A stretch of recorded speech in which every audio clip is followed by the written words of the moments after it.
Hello everybody, कैसे हो आप सभी। कार से वार के नए एपिसोड में आपका स्वागत है। और मैं एक जनरल चर्चा करने के लिए आपके सामने आया हूँ इस वीडियो में। एक तो मेरी आपसे रिक्वेस्ट है कि कोई भी आपकी प्रॉब्लम हो तो नीचे कमेंट कर दीजिएगा आप। प्लस अब ये फाइनल हो चुका है सीबीएसई की तरफ से भी कि जो माइनर सब्जेक्ट वाला मसला है, तो कुछ राज्य ऐसे थे, खासकर पंजाब राज्य, जो इस बात पर नाराज़ थे कि पंजाबी भाषा को माइनर सब्जेक्ट में क्यों रखा गया है। तो सीबीएसई ने ये बात क्लियर कर दी कि माइनर रखने का मतलब ये नहीं है कि सब्जेक्ट की अहमियत कम है। जो रीजनल लैंग्वेज है उन सबको माइनर में ही रखा गया है, क्योंकि इससे हमें एग्ज़ाम लेने में आसानी हो रही है। तो इस मुद्दे को ख़त्म कर देना चाहिए सीबीएसई के इस वक्तव्य के बाद, और इसको कोई पॉलिटिकल मुद्दा नहीं बनाना चाहिए। देखने वाली बात ये भी है कि पंजाब में इलेक्शन भी है, तो ये चीज़ पॉलिटिकल पार्टीज़ के लिए बहुत फ्रूटफुल होगी कि छोटी छोटी बातों को मुद्दा बनाया जाए। और ये मुझे लग रहा है कि इस बात को जानते तो वो भी हैं, तो शायद इलेक्शन की वजह से ही जितनी पॉलिटिकल पार्टी इस बात को ज़्यादा तवज्जो दे रही हैं। तो मेरी आप सबसे रिक्वेस्ट है कि इस चीज़ों में ना पड़ें, ये सब चलते रहते हैं। हमारा देश लोकतांत्रिक देश है, बहुत बड़ा देश है, 1-1 किलोमीटर पर लैंग्वेज चेंज हो जाने वाला देश है। तो यहाँ पर सबकी अपनी अपनी थिंकिंग होती है और हम सबका सम्मान करना चाहिए। और हमारे देश में तो आज़ादी भी मिली हुई है बोलने की सबको, तो कोई कुछ भी बोल सकता है ना। तो नेक्स्ट नंबर 2, दूसरी मुद्दा आता है कि अब एग्ज़ाम किस तरह होंगे, क्योंकि देखिए सीबीएसई ने बहुत ही ज़्यादा एक स्ट्रेटजिकल डेट शीट तैयार करी है। मैं आपको कहूँगा जितनी मुझे समझ है इन मामलों की एजुकेशन के, क्योंकि पिछले कई साल से मैं भी बोर्ड की कॉपी चेक करने जाता हूँ, एग्ज़ामिनर हूँ सीबीएसई का, स्कूलों से जुड़ा हुआ हूँ, एक्सपीरियंस हो गया है काफ़ी। तो अब तक जैसी पैंडेमिक सिचुएशन चल रही है, हमारे लिए बुराई करना तो आसान है, किसी भी चीज़ की कमी निकालना बहुत आसान होता है।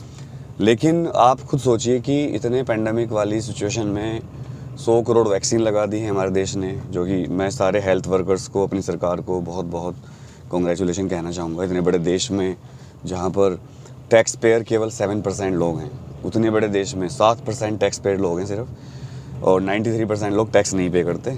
ऐसे देश में 100 करोड़ वैक्सीन कर देना फ्री ऑफ कॉस्ट, सिंगल पैसा नहीं लिया, सोचिए।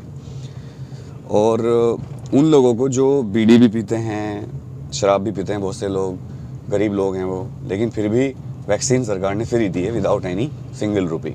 तो we should appreciate this. Number 2, CBSE की जो डेट शीट है, इस डेट शीट की मैं तारीफ इसलिए कर रहा हूँ कि इन्होंने माइनर सब्जेक्ट को अलग कर दिया और मेजर सब्जेक्ट को अलग कर दिया है।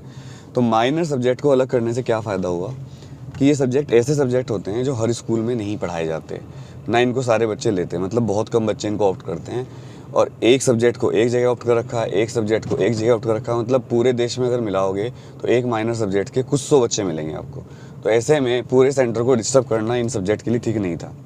तो सरकार ने जो तुरुप का पत्ता खेला है कि माइनर सब्जेक्ट के एग्ज़ाम अलग लेंगे और मेजर के अलग लेंगे, इससे सीबीएसई को भी बहुत बेनिफिट होगा, स्कूल जो एग्ज़ाम कंडक्ट करेंगे उनको बहुत बेनिफिट होगा, और बच्चों को भी बहुत आराम मिलेगा, सब पेरेंट्स को बहुत आराम मिलेगा। नंबर 2, बच्चे अभी भी ऑनलाइन की डिमांड कर रहे हैं। एक तबका है बच्चों का, एनएमएस वाले बच्चे भी कह रहे हैं कि हमारे साथ भी बहुत ज़्यादा हमारे पे कोई ध्यान नहीं दे रहा है।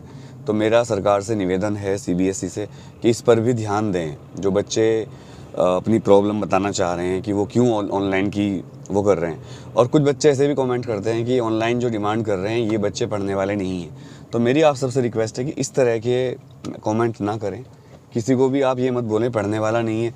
कल क्या पता जिसको आप कह रहे हो ये पढ़ने वाला नहीं है, कल इसी के ऑफिस में आप जॉब के लिए अप्लाई करो और इससे आप मिल भी ना पाओ, है ना।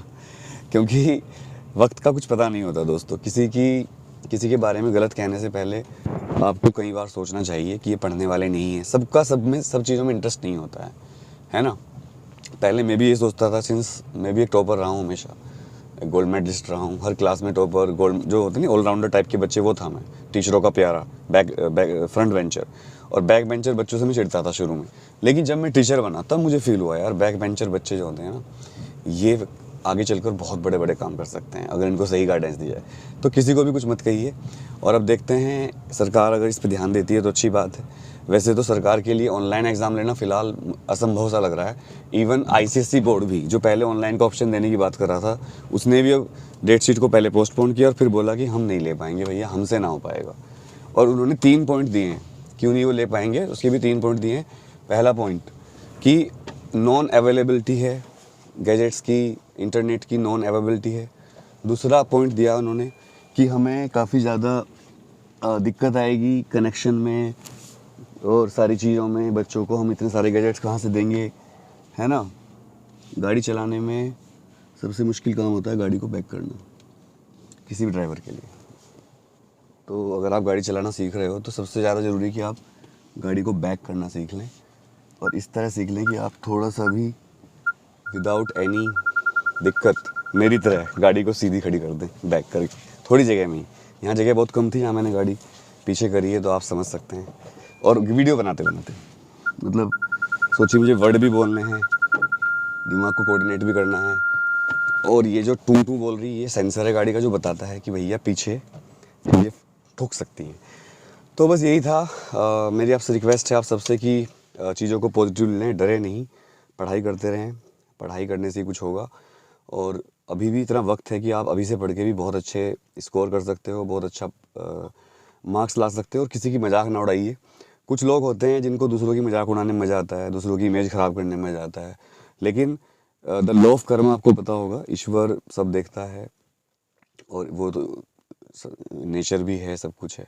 सो अगर आप ये सब चीज़ें करते हैं तो इसके लिए आपको फिर कॉन्सिक्वेंसेस के लिए भी तैयार रहना चाहिए इन चीज़ों के लिए। तो ये ऐसा नहीं होता कि एक तरफा होती है, हर चीज़ का एक्शन का रिएक्शन ज़रूर होता है।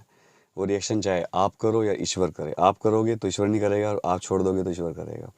और ईश्वर का रिएक्शन बहुत भयंकर होता है। मतलब कहते हैं ना, भगवान की लाठी में आवाज़ नहीं होती, बुरी तरह से तोड़ती है, आवाज़ नहीं आती और मामला ख़राब हो जाता है। और मैंने देखे हैं ऐसे एग्जाम्पल बहुत सारे।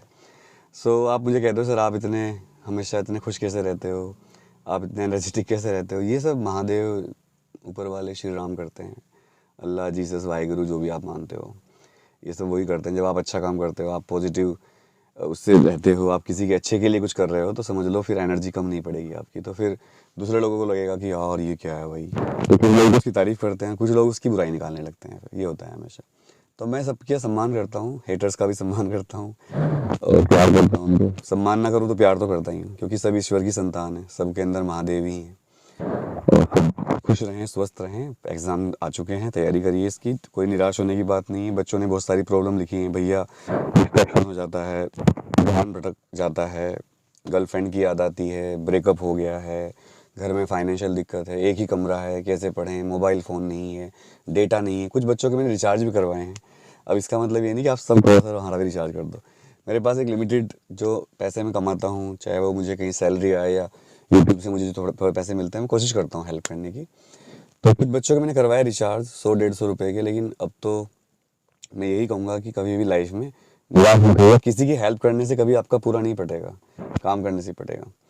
जैसे सोनू सूद सर हैं, तो वो काफ़ी लोगों की हेल्प कर रहे हैं, तो सैल्यूट टू हिम, बट उनकी हेल्प करने से कुछ होगा नहीं बेसिकली। इतनी बड़ी पॉपुलेशन है, तो लोग जो हैं, इससे क्या होगा, जब लोग खुद से काम करेंगे, खुद से मेहनत करेंगे, तभी कोई देश तरक्की कर सकता है। अगर फ्रीबीज होंगी चीज़ें ज़्यादा, कि कोई आप ये सोचो कि वो आपकी हेल्प कर दे, फ्री चीज़ें मिल जाएँ, तो ऐसे देश बर्बाद हो जाते हैं। वेनेजुएला एक देश है, उसकी हिस्ट्री पढ़िएगा कभी, आपको पता चल जाएगा। एक बोरी कट्टा भर के ले जाओगे आप, एक कॉफ़ी नहीं पी पाओगे आप मार्केट में। कभी वो देश बहुत तरक्की वाला देश था, वहाँ की लड़कियाँ बनाती थी और बहुत अच्छी इकोनॉमी थी, लेकिन वहाँ की सरकारों ने लोगों को फ्री देनी शुरू कर दी चीज़ें, और आज देश बर्बाद हो गया है। मतलब एक बोरी कट्टा, मतलब बोरी कट्टा हुआ नहीं, एक बोरी और पैसे भर के आप ले जाओगे तो खाना नहीं खा पाओगे एक टाइम का। तो ठीक है, बस पढ़ना है, लिखना है, मेहनत करनी है और जीतना है। लव यू ऑल, जय हिंद।